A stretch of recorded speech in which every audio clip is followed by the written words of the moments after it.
Welcome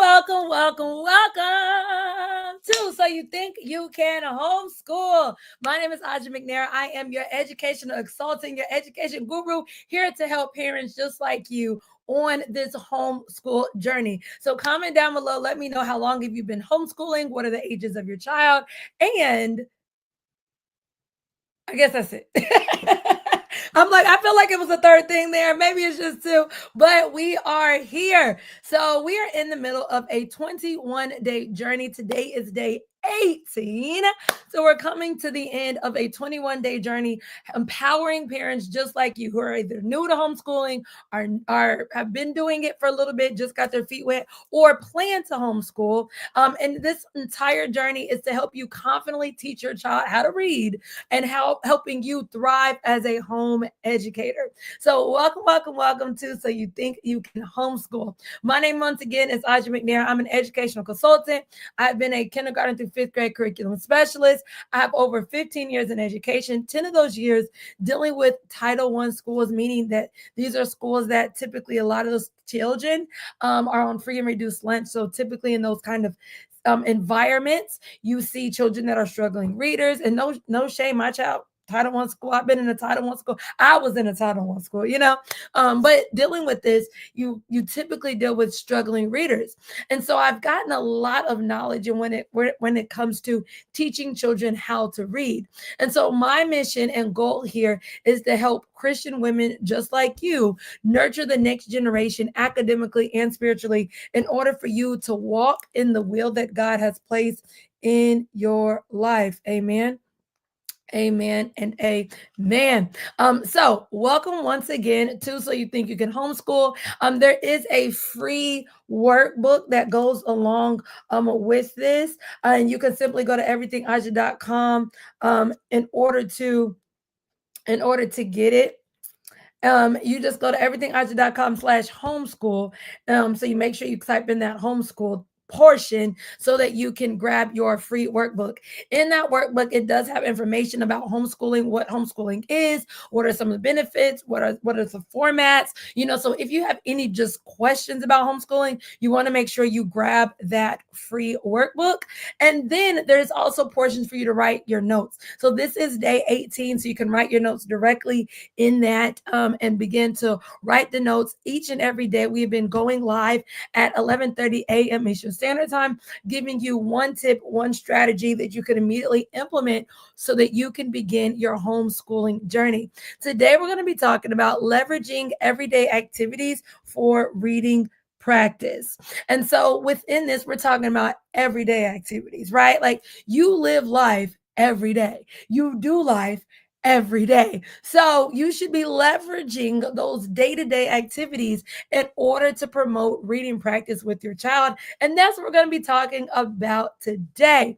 So I'm going to help you turn your grocery list, the road signs, and even your mealtime into learning opportunities. So we're going to be breaking down just how you do that. And so before we break down how to do it, we must understand what we are actually doing. Note that there are learning opportunities everywhere you go. Okay, my daughter knows it's not just one time to learn. We are always learning, right? Reading is more than just books. It's kind of woven into everyday daily life. Everyday activities provide rich opportunities for you to practice reading naturally. Okay, so everywhere you go with your child is a learning opportunity. Everywhere you take them, there's a learning opportunity there. So my job in today's live is to help you kind of get acclimated into that. So I want to show you a picture. What is this? Dun, dun, dun, dun, dun. Hopefully you thought a grocery store. This is a place that we cannot avoid going, right? Like every time we're hungry, maybe you go grocery shopping once a week, whatever whatever your routine is. Going to the grocery store is somewhere that we all go to. Okay, maybe you shop online. I encourage you to go there too. But we all go to the grocery store. So I know with my daughter, we like to go to Publix, and Publix has this cart that they can sit in, and it's like a dinosaur. And so we constantly, she loves going to Publix, but just going to the grocery store can become a reading learning opportunity. And so with going to the grocery store, not only do you see, like, even just looking in this picture, right? Begin to see words. Right? Do you see words? I see words on the Glad. I see words on, the word Ziploc. I see the word Reynolds Wrap. I see bold and gold on the pretzels. There's words everywhere just simply on the packaging of what's at the grocery store. This is reading. Not only is just reading, but you're actually applying reading, right? This is why they need to know their letters and their letter sounds and how you group those letter sounds to form words. And so now I am showing them in a real world example how to use these amazing skills that I'm teaching them. So I don't know, like I said, comment down below how old your kids are, but when they're about 4 to 5, right, they're learning their letters and they're learning their letter sounds. And then at about 5, they're learning how to pair those sounds into form words. Then what they do is, as they pair those sounds to form words, now at a grocery store, you're able to see these words are words in its natural habitat, in its natural place. I also want to show you this picture. Every grocery store has this at the top. Da, da, da, da. It has like the aisles are labeled, right? And so what you can do is you can teach your child, right? One, how to point out and find words in their natural, where they naturally are, right? That real world connection. But also point out some of the letters. We've been learning about the B sound. Can you find the B sound? Look, right there is the IOB. Bees makes B also. Awesome. Or maybe it's the K sound. Well, ice cream is in this aisle. Awesome. So whether you're working on letter identification, sound, or blending, you can begin to use these signs that you would find at a grocery store. Even more in depth with that, right? If we go to a grocery store, a lot of us have a grocery list. What are you going to buy? You can incorporate creating your grocery list with your child, right? They get to see, now you're adding writing. Maybe you make them create their own grocery list, either with a sticky note or so forth. They're writing down their grocery list. You're writing down your grocery list. Now you're incorporating writing within this everyday activity, right? And then when you actually go to the store, now you are literally modeling, okay, I wrote down the word ice cream, right? Now we're going to use the words to try to find where we could find the aisle that has ice cream. And so you're relating these reading terms into their real world, right? That's that real world connection there. But you're also making this a learning opportunity for them. Okay. So you can have them write the list, sound out simple words, right? That's called encoding. So when you are saying a word and you're wanting them to write the word based on what they hear, that's called encoding. And then decoding is when they have to read a word and then they have to say it. So it's like the opposite. Okay. You can also have your child read labels. Right, as they begin to go down the aisles, they can also begin to read the labels on the food boxes as well, to make sure that these words actually match up with the list of words that you put on your shopping list. And begin to do this once a week. Consistency is the key here, right? Every day must become a learning opportunity. Then they will begin to fill in the gaps. My daughter, I'm telling you, she began to fill in the gaps. She knows everything is a learning opportunity. She'll tell me before I even tell her, hey, mommy, that's the sound we were practicing on. Hey, mama, you taught me this. Hey, mama, that's a blend. This, like the word, when she realized the word stop on a stop sign was a blend of sound, I was like, there we go. Another thing we can use are road signs. Kids can identify road signs. They can read license plates. They can begin to play word games like spotting an alphabet letter on the sound, on the sign, or spotting a sound in its natural, I like to say natural habitat, but y'all know that real world connection, right? And so you can use road signs. Like I said, my daughter, the moment she began to learn blends, she could recognize the st sound on the word stop. She was like, wait a minute, that's a blend, right? She's able to see the blend in and making that real world connection. Okay. And so you can use things like road signs. Road sign, y'all. How many times do you see a road sign while you're driving them? Right? They're in the back seat. You're driving to and from. You pass so many road signs, right? If you're on the highway, you're constantly reading. The quicker your child understands the importance of reading and how reading is all around them, they're going to begin to have more of a buy-in to want to read. Right? They're like, oh, wait a minute. Mommy's always reading. I want to read. Like they'll begin to want to read. My daughter, the moment she began to learn that reading was all around her, she began to try to read my stuff. She tried, anybody else's baby try to read their text messages? Like last Christmas, was it last Christmas? Maybe it was 2 Christmases ago, when she was beginning to like read, like try to sound out words. She was still choppy like a robot, but she was starting to sound out words. I never forget, my friend texted me.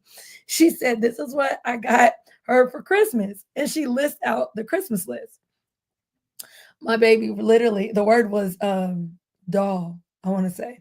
She began, oh, I said, oh, give me my phone.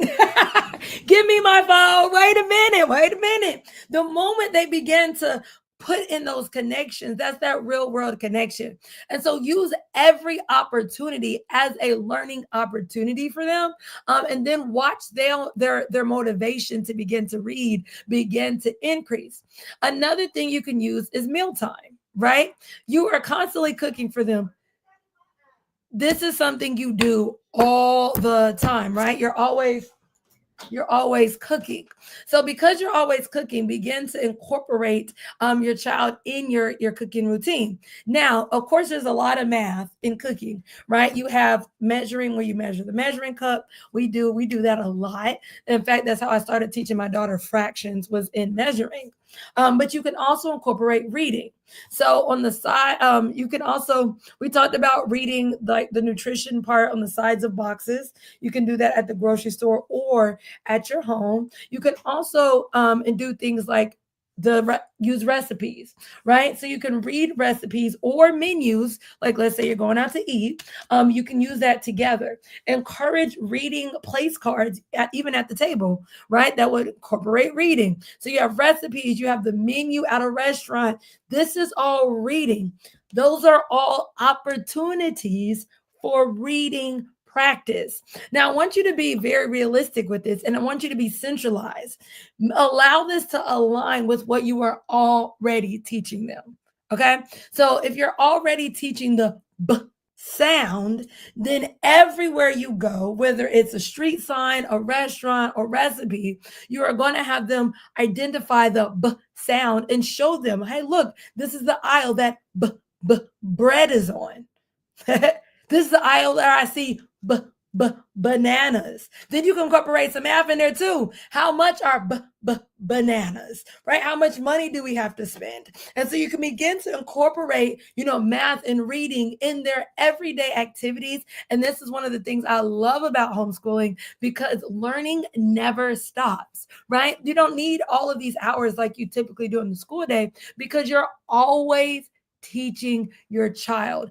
Every day should be a learning experience with them. Every day should be a learning experience, and everything you do should be a learning experience. Okay. So you're constantly having this learning experience kind of go on repeat. And this is the power of repetition, kind of doing it every single day. It solidifies learning, and it will begin to build confidence in your young learner. And then also, everyday practice makes reading begin to feel more natural and will begin to feel more enjoyable. They'll feel like they're a part of the world around them simply because they can begin to read. Like ever since my baby began to read, she's reading signs. I mean, like everywhere she goes, she is trying to show me she can read. I'm like, okay, baby, I get the point. But what she's doing, identifying with the world around her. She's like, wait, I fit in now. I can begin to read. I can begin to make this real world connection.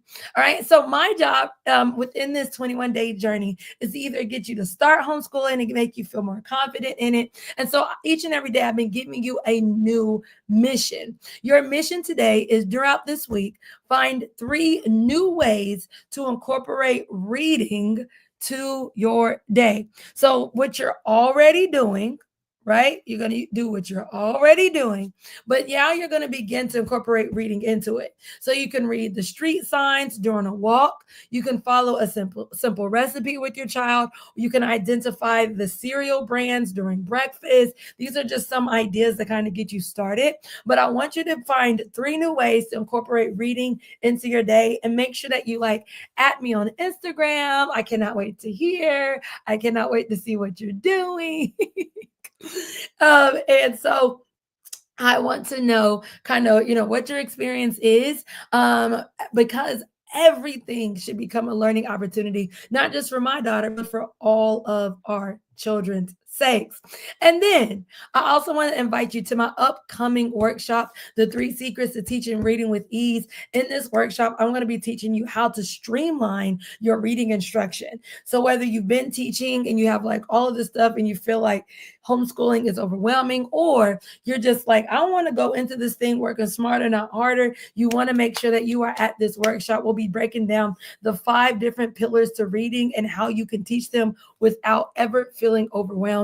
So you can sign up to that workshop. Down below in the description, you'll see exactly how you can sign up, or just simply visit www.everythingaja.com/teach-reading to sign up for the workshop there. I cannot wait to see you same place, same time tomorrow.